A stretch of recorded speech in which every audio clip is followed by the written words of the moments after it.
is now attached to her. Of course, this was done intentionally to force Misa into making the ideal again, shortening her lifespan and pressuring Rem into making the ultimate decision. Light can also finally welcome back his original Shinigami, Ryuk. The grand finale is about to begin. This plan had taken 100% of Light's brain capacity to actually pull off.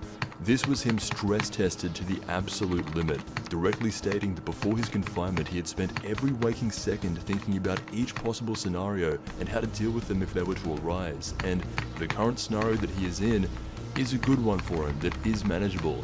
Not only had Light planned his way out of suspicion, but he also had planned to eliminate all those who stood opposed him as well. This includes Rem, L, and even poor old Watari.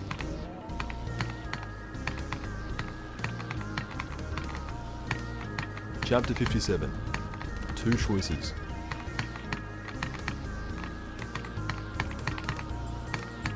In true detective fashion, L is in favor of testing out and using the Death Note.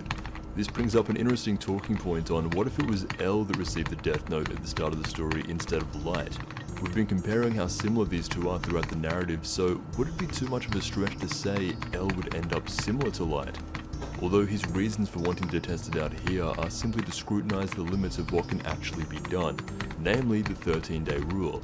As much as Light and L are similar, they are not the same. L never had the god complex and was never living a life of mundane boredom such as Light.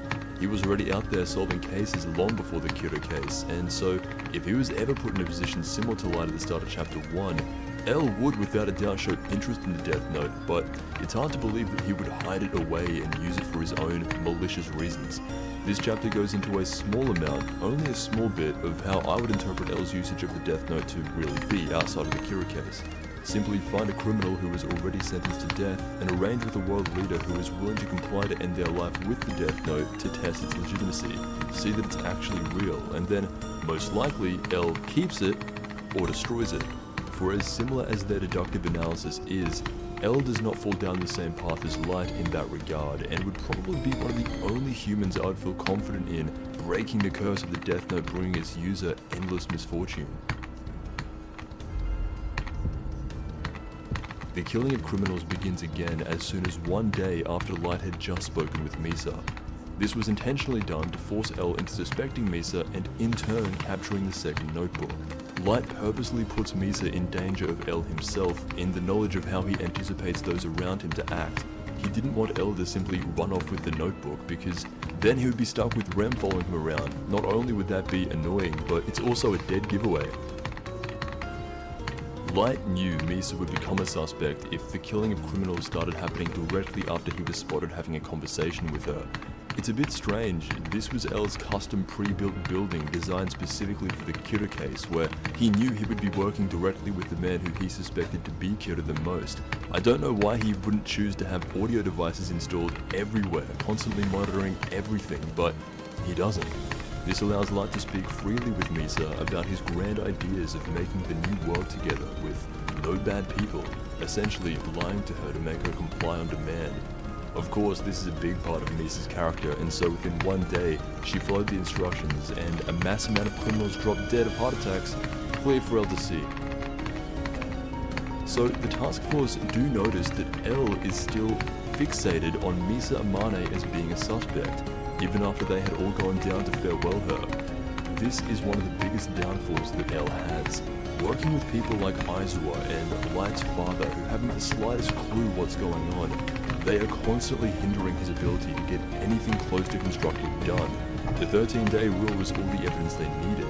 They didn't see Light as a monster, whereas he did. The task force do not allow him to keep compulsively suspecting Misa, and so L realizes this as a win for Light, and that's why he apologizes. This is the slow and grueling death of L. He had been superseded. Light casually leads the conversation onto what would happen if this kiddo was caught, what type of punishment would they receive. And for one of the only times in the series, L never picks up on this. He had been able to pick up on everything, literally no matter how subtle or otherworldly it was, but this was a normal and honest question. If Light didn't bring up this topic as nonchalantly as he did, Rem may not have acted at all. This is implied through her reaction to hearing of the potential Misa Amane execution and her overall deduction that Light wanted Elle to suspect Misa, up until the point where she had no choice but to kill Elle. It takes her quite a while to put this all together, and once she has, similar to Elle, her fate was arranged before she could do anything. Sticking to her word of protecting Misa, this is the characteristic Light was counting on the most, and as Rem is the most emotional Shinigami ever created, it is going to work. This is why she was so startled by this at first. Light had not only planned this through to outsmart Elle and the task force, but also a god who is the 4th ranked Shinigami in her realm. This allows him to get rid of her, Elle, and the task force's connections to the Shinigami all in one go. Light had pulled off the most insane feat of the series with only about 1 day's worth of prep time. Rem states that by manipulating a Shinigami and in turn killing a god, Light himself had surpassed the Death God. While Ryuzaki is speaking with Rem, he notices that to all the important questions relating to the case, she answers with a straight, "I don't know." If he were to assume the answer to "I don't know" questions were actually a yes, such as being able to write on torn pages of the Death Note, that would immediately put Light back into suspicion, and that's when Elle figures it out.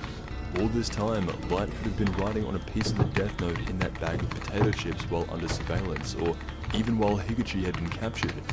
Elle had figured it out, but there just was not enough time. His mindset right now is clearly still directed at Light being the original kidder and Misa being the second kidder. That never changed. What he is needing to do, and fully intends to do, is use the Death Note to ensure the validity of specifically the 13-day rule. He decides to have this set up and tested immediately on a criminal who is destined for death row. If 13 days pass and the individual is still alive, Light Yagami is kidder and Misa Amane is the second kidder. Elle needed 13 days to solve the case. Days that he would never be given. Overhearing that Misa's punishment would be death if captured and found guilty, it is time for Rem to make the biggest decision in Death Note lore. I want to tell you I'm out.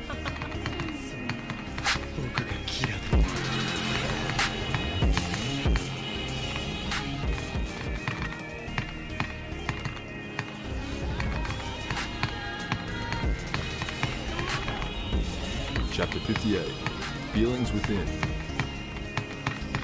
From pages 76 to 82 of Volume 13's How to Read, Sugumi Oba goes through each individual chapter and explains why he titled it as such.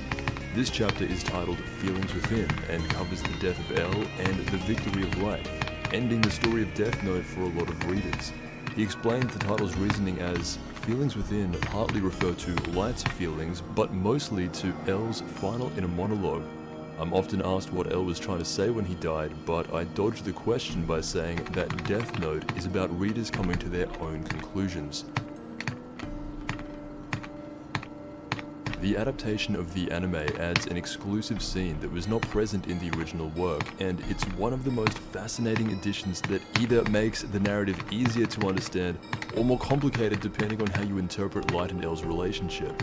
This is a scene that takes place right in between chapters 57 and 58, in which it is pouring down rain and Elle is found standing on top of this 23-story building looking upwards, as if he is staring at the gods themselves. Normally this would be considered strange behavior, and so Light goes up to speak with Elle, and he begins talking about hearing bells ringing in his head, making it hard to focus and that they keep distracting him. Once again, there's a sign of apathy in his voice, as if he's accepted the result as having already happened, predetermined and unavoidable.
Bro, this act is so bad.